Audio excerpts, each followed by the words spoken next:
नमस्कार, NBT online में आपका स्वागत है। मैं हूं अजेंद्र राजन। आज बात करते हैं उत्तर प्रदेश के मुख्यमंत्री योगी आदित्यनाथ की। तो योगी आदित्यनाथ हिंदूवादी छवि के साथ विकास की नई परिभाषाएं कैसे गढ़ रहे हैं, इसको समझने के लिए उनके पिछले 6 साल, 5 साल पिछले टेन्योर के और तकरीबन 1 साल अब होने को आ रहा है, इस टेन्योर को देखने की जरूरत है। तो हमें बहुत सारे उत्तर अपने आप दिखाई देंगे। उत्तर प्रदेश में पहली बार जब 2017 में योगी आदित्यनाथ मुख्यमंत्री बने तो उनकी छवि एक हिंदूवादी फायरब्रांड नेता की थी। गोरखपुर से वो सांसद हुआ करते थे, लेकिन करीब 6 साल बाद लखनऊ की गोमती में पानी बहुत बह चुका है और अब योगी आदित्यनाथ अपनी हिंदूवादी छवि के साथ ही विकास पुरुष की नई परिभाषा भी गढ़ते नजर आ रहे हैं। वैसे हिंदुत्व आज भी उनकी प्राथमिकता में दिखता है, लेकिन इसके साथ ही वह यूपी को $1 ट्रिलियन इकोनॉमी बनाने के विजन पर भी काम कर रहे हैं। दुनिया भर में बुलडोजर बाबा की छवि लिए योगी आदित्यनाथ आज 1 डिस्ट्रिक्ट 1 प्रोडक्ट की बात करते हैं। वह दुनिया भर के निवेशकों के पास जाकर यूपी में निवेश करने का न्योता दे रहे हैं। यूपी के हर जिले में निवेश लाने, उद्योग लगाने की रणनीति पर काम कर रहे हैं। अब कई राजनीतिक जानकार यहां तक कहने लगे हैं कि योगी आदित्यनाथ में अगला नरेंद्र मोदी दिखाई दे रहा है। बहरहाल, याद कीजिए 2017 में मुख्यमंत्री पद संभालते ही योगी आदित्यनाथ ने अवैध बूचड़खानों पर प्रतिबंध लगा दिया था। उन्होंने साफ कर दिया था कि व्यवस्था में सुधार किसी भी कीमत पर किया जाएगा। फिर यूपी में 3 तलाक के खिलाफ कानून आया। यूपी पुलिस सीएए एनआरसी के खिलाफ विरोध प्रदर्शनों से सख्ती से निपटती दिखी। यूपी में ताबड़तोड़ पुलिस एनकाउंटर हुए और माफियाओं की संपत्तियां या तो जब्त कर ली गई या उन्हें ध्वस्त कर दिया गया। ये कार्रवाई देखकर योगी आदित्यनाथ देश भर में बुलडोजर बाबा के नाम से चर्चित हो गए। नतीजा ये हुआ कि आज योगी आदित्यनाथ ने बीजेपी के मुख्यमंत्रियों के बीच अपनी अलग पहचान कायम कर ली है। वैसे इन सब एक्शंस के साथ ही योगी आदित्यनाथ ने अपने पहले कार्यकाल से ही एक बड़ी चुनौती से लोहा लेना शुरू किया।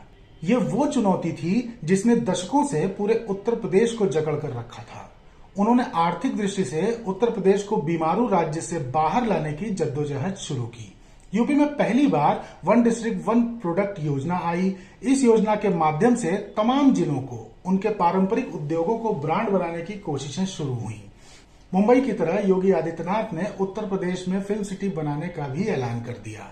पिछले कुछ वर्षों से उत्तर प्रदेश में हर साल इन्वेस्टर समिट और ग्राउंड ब्रेकिंग सेरेमनी की एक परंपरा सी शुरू हो चुकी है, जिसे इस बार योगी आदित्यनाथ ने अंतर्राष्ट्रीय पहचान देने की कोशिश की है और अब अमेरिका से लेकर यूरोप तक के निवेशकों को यूपी आने का न्योता दे रहे हैं। वैसे छवि की बात करें तो योगी आदित्यनाथ के भाषणों पर गौर करना होगा।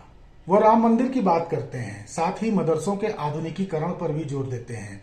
वह माफियाओं पर कड़ी कार्रवाई की बात करते हैं तो यूपी में टाइगर सफारी, नाइट सफारी से लेकर नए अभ्यारण्य चिन्हित करने और कमाई के नए जरिए खोजने की बात भी करते हैं। स्वच्छ भारत मिशन के तहत वह यूपी के शहरों को देश के टॉप शहरों में बनाने की वकालत करते हैं तो हर घर नल योजना के तहत बुंदेलखंड के जिलों में सुधार की बात करते हैं।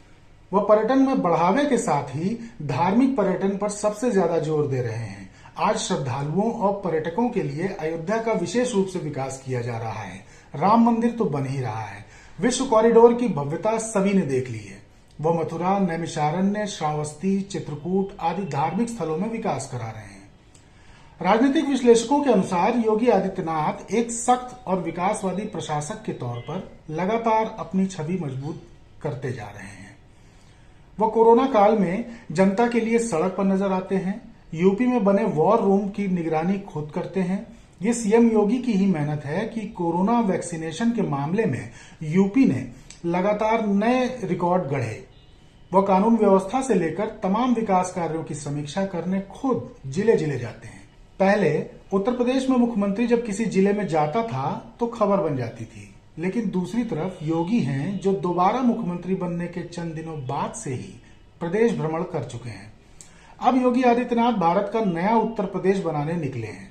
वह प्रदेश को नए ढंग से पेश कर रहे हैं। वो कहते हैं कि उत्तर प्रदेश आकार में भारत का 4था सबसे बड़ा राज्य है। सबसे बड़ी आबादी वाले राज्य के साथ ही हम सबसे ज्यादा युवा जनसंख्या वाले प्रदेश हैं। यह युवा हमारी ताकत हैं और हमारी पूंजी हैं। यहाँ की उर्वर भूमि हमारे प्रदेश की समृद्धि का अहम साधन है।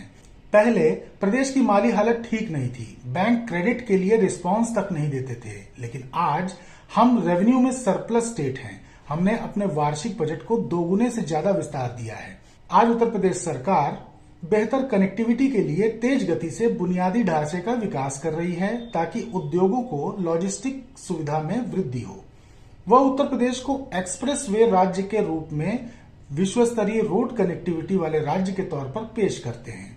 कहते हैं कि जब कोरोना काल में दूसरे प्रदेशों से मजदूर लौट रहे थे तो हमने उन सभी की स्किल मैपिंग कराई, जिसके कारण आज उत्तर प्रदेश के पास स्किल्ड कार्मिकों का एक बड़ा बैंक तैयार है। योगी अब निवेशकों से कहते हैं कि उत्तर प्रदेश में हम आपको अब हर संभव सहायता देंगे, हर संसाधन देंगे, बेहतर माहौल देंगे। बैंकिंग संस्थाएं हमारी एमएसएमई इकाइयों, कृषि, एफपीओ, स्टार्टअप आदि को मजबूत बनाने के लिए हमें सहयोग दें। जाहिर है योगी आदित्यनाथ देश की राजनीति में एक बड़ी लकीर खींचते दिख रहे हैं। ये वो लकीर है जिसमें यह साबित करने का जुनून है कि कट्टर हिंदूवादी नेता की छवि के साथ भी समाज को एकजुट किया जा सकता है और विकास का चेहरा बना जा सकता है। एनबीटी ऑनलाइन की तमाम खबरों के लिए हमारे साथ बने रहें।